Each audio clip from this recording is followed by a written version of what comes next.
Welcome to VLGA Connect. My name is Catherine Arndt and I'm the Chief of the VLGA Connect studio. I hope you enjoy today's Connect episode brought to you by the VLGA, the national broadcaster on all things local government.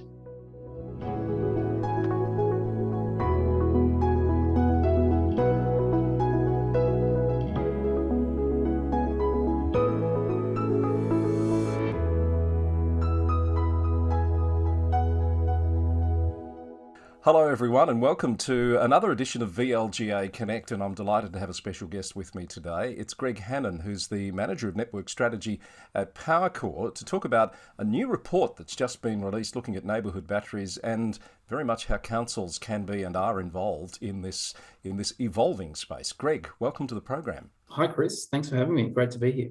Thank you for agreeing to come and talk to us. This report did catch my eye. It's fairly groundbreaking in that you've worked with some councils and some other community groups, sustainability groups, to look at what really is an emerging issue in the sustainability space, this idea of neighbourhood batteries. Can you tell us a bit about why the report was commissioned in the first place? Yeah, sure. So about 12 months ago, the Victorian government launched a program called the Neighbourhood Battery Initiative. And, that was a funding round to support feasibility studies and projects. And, what we saw, and we've already seen this in before that, was really strong interest from councils and community energy groups on this topic. In fact, we had a dozen reach out to us saying, we'd like to partner with you to do a feasibility study. And we took the view that given there was so much interest, we actually thought that it was, beneficial for the sector for us to lead a joined up study with those 12 groups, and that's effectively what we've now done. And you've got some money from the state government to run this study, I understand? Yeah, so we were lucky to receive $150,000 from the Victorian government through their Neighbourhood Battery Initiative program and to do this study. And we've also been lucky enough to secure funding to actually build a trial community battery in Tarneit as well. Okay, so tell us a bit about what the study actually looked at and what involved. Are these existing projects, or have you looked at projects in their infancy that are just ideas, or is it the whole gamut? No, it was very much built around how to actually, support community groups on how to approach the topic, because, right, energy and batteries and the like are not, they're somewhat complex. And what we saw was really strong interest from councils and communities themselves on the topics, and a real hunger for advice and information on how best to approach. So what we have done through the report and through its development and the workshops we've run along the way is really provide a framework that is now been published for essentially a how-to guide on how should a community group approach pitching their own community battery project. And along the way, we also did consider specific locations for some of the groups as well. So is this a case of community appetite for the idea of a neighbourhood battery is outpacing the capacity of councils and community groups to actually deliver on those expectations, to know where to start? Is that our premise here? I wouldn't put it that way, but certainly what I would say is it's phenomenal interest from the grassroots and these organisations to go down this path. Largely triggered by their own renewable energy plans, greenhouse plans, and so there's a really strong hunger to be moving on that front. And a lot of the councils and groups have published their own plans, and so batteries and integrating renewables into local communities was already a big feature. Right. And so along came the Neighbourhood Battery Initiative program, which has really been to help us to, frame how to approach actually getting one of these projects going. Because as you'd appreciate, there's a lot in it. It's not just something you can do in a few weeks. There's a lot of thinking and planning and ultimately, in the end, funding that you need to pull together to actually get a project going. Well, it's new and emerging, isn't it? And it's not necessarily been part of the core of particularly councils' work in the past. So I guess part of this is wanting to help people avoid making the same mistakes, learn from others and get a good starting point. Yeah, and we were already, on our own journey with battery trials. So in our organisation, we're partnering with some other community groups, the most sort of well known on this front is probably Yarra Energy Foundation. So we're already talking to them about, the community battery project that they now built in Fitzroy North, but we're also looking at, we're actually rolling out pole top batteries ourselves in other parts of the network. Right. And so we thought we had expertise that we could bring to the table and share with some of the groups, because it kind of goes back to the point where the interest was high, but ultimately, because it was emerging, the knowledge was, needed to be kind of built up with efficiently, for a large number of stakeholders. You mentioned the Yarra Energy Foundation project. Are there many others yet in existence or underway in Victoria? Well, certainly what we're seeing is a lot of appetite for future projects, and I know wouldn't be any surprise that YEF probably have aspirations to go further. But certainly, with the dozen groups that we've engaged with, and some others that we're separately talking to outside the study, we are seeing very, very strong interest in doing projects of this nature, I guess is what I'd say. Yes. So I understand the study came up with about 30 preferred locations for neighbourhood batteries. What sort of status does that observation and those sites have, and where does that take us in terms of next steps? Yeah, so they are basically at the kind of what I would call idea and very early feasibility stage. But one of the requirements of the funding that we received was to actually identify potential sites. So in addition to building a framework on how to approach it, ultimately what the government wanted to see, well, where could some potential sites be? So along the way, what we did is run a series of workshops looking at a whole range of topics about, where best should these batteries go on the grid? What do you need to think about in terms of land, community planning, those kinds of issues? And so where we've landed is we published this guide, which which has some key lessons, which I'll probably talk about a bit later. But then in addition to that, we've also, in anger, applied the framework along the way to come up with these very early stage feasibility sites. And the status of those, to your question, is it's now up to individual groups to pursue them further, and then work them up into potential projects if they wish. But they've got a really good starting point now. So, Greg, do you see that leadership coming from the community groups, from the councils, or from the state government, or is there no one-size-fits-all, do you think, to how each project might take shape? Well, I think it's a combination. I mean, I think ultimately, the reason, we have sort of lent into this is because we see a role for, batteries connected to the distribution network. So, we're got a lot of technical expertise, and we wanted to kind of share that, I guess, with the sector. But I think where we're seeing it evolve is for this to kind of really go to the next step, which is more funded projects and built projects, would be a bit more of a program-based rollout. Now that could be driven by an individual group. It could be supported by the Victorian government in trials, and even ARENA and other sort of funding bodies.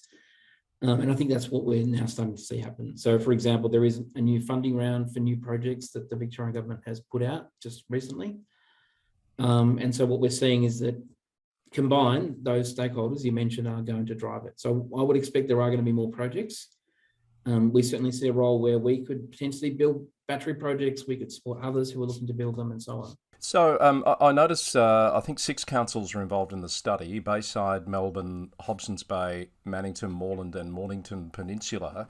Can we assume that those councils are perhaps more well advanced than others in terms of the thinking around how neighbourhood batteries might be part of the mix? Well, I certainly had the benefit of, hearing and sitting through all the workshops. So I think, what you can, I guess, pretty clearly infer it that there's a strong interest from those councils, but there were 6 other community energy groups. So, for example, Geelong Sustainability, the Apollo Bay Chamber of Commerce, Macedon Ranges Sustainability.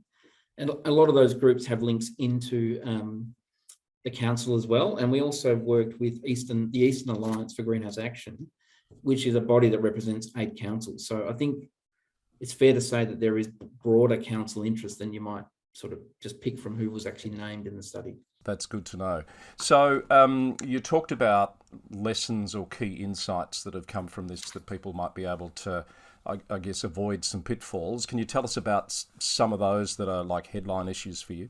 Yeah, sure. So there were really 5 key insights that the report has touched on and have really come through strongly along the way. So the first one is if you're going to do this, you've got to have a clear purpose and strategy. So you've got to, and that's only something that a council or community group can identify. So know your purpose, number one. Second one is, given that these are neighbourhood community batteries, you need to bring the community on the journey right up front. So this is new and emerging technology.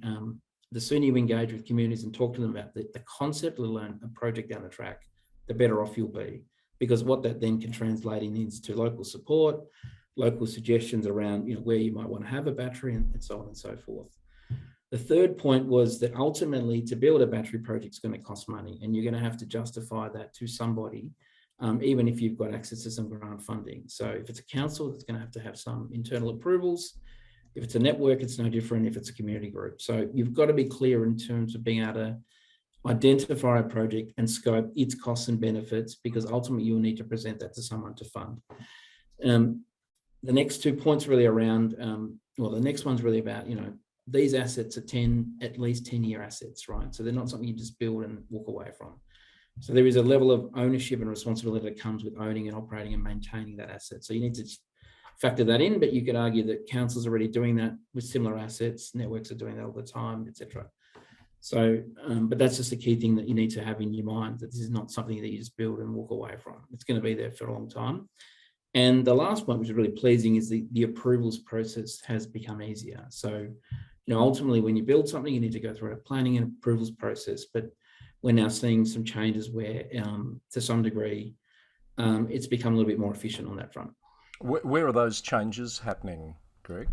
Well, the Victorian government has effectively announced that, and forgive me if I don't get the right phraseology, but it's through the planning scheme. The planning minister has said that there is effectively recognition of community battery projects, and that has got its own provisions now in the planning scheme.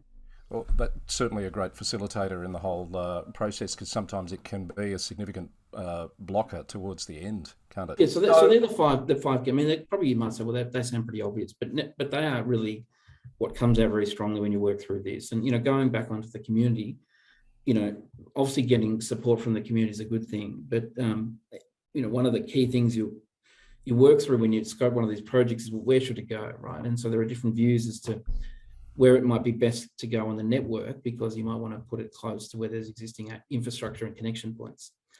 But on the community side, you've got to find where is available land. You might want to put it next to, for example, a sporting pavilion, right? So there's trade-offs that you need to factor in. So you might have a site that's perfect from a business case point of view, but not so great from a community point of view. So again, you need to kind of get the balance right. And I think in the report you've provided some templates for preparing business cases and working out some of those financial elements, correct? Yeah, that's right. So we put a very, it's a very basic template, but it's been published just to help frame how you might want to think about this. So as a network business, we're a commercial organisation, it's something we do every day. And we recognise that some of the groups, particularly if they're volunteer-based, may not be their core, business, right? So it just says, well, define what the nature of the project is, its purpose, what are the costs, what are the benefits, what are some of the risks, and so on and so forth. I mean, they're pretty standard things, but just by publishing them, for a group that doesn't really know where to start, they've got something to work with. Greg, I know this has only been out a week or so, but what sort of a response or reaction have you had thus far from community and local government sector? Look, it's been really pleasing. I mean, we've been really pleased that the feedback we've had from the groups directly, but even more broadly, has been very positive. And they've been appreciative of the Powercor sort of leaning into this and sharing our expertise. So that's been really pleasing, and we've received some really good feedback on that front. So it's called the Powerful Neighbours Report, a guide to developing neighbourhood batteries as assets in your community. If people want to find that report or dig a bit deeper and find out more about this issue in general, Greg, where do you suggest that they go? Well, on my background here, we've got the front cover of the report, so we think it's a pretty neat title. You can find it on the Powercor website. Just Google Powerful Neighbours Powercor, you'll find it.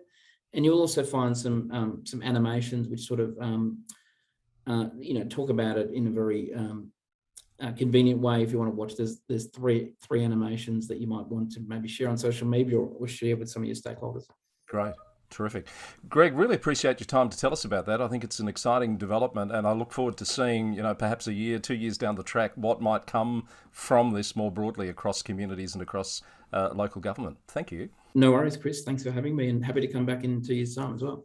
Greg Hannan, Head of Network Strategy at Powercor, our guest today on VLGA Connect. We'll have popped a link up for those who want to find more about the Powerful Neighbours report. Don't forget to subscribe to VLGA Connect on YouTube and podcast to keep up to date with our new episodes as they come out. Thanks for joining us, and we'll see you again soon.